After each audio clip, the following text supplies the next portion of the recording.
I'm Ellie.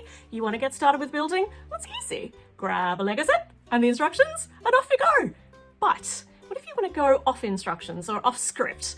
How would you even start? All you need to get started is an idea. So you might have something in particular you want to create, or just putting random bricks together and doodling like you do on paper. So first you need a concept, an idea, something to create, which is often the easiest part. We carry around a zillion creative ideas in our head every minute of every day. But getting an idea from concept to creation can often be really overwhelming. So how do you go about this?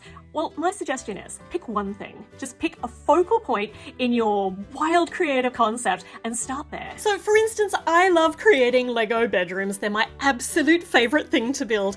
But when you think about creating a whole room full of details and cool things and posters, lamps and windows, and how do I even build a bookcase, it can all become really daunting really fast.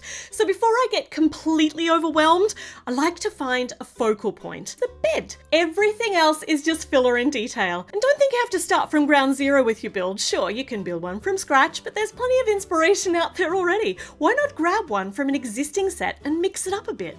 Change the color, the quilt pattern, the pillows. Little changes make a huge difference and can turn your creation into something individual and perfect for you.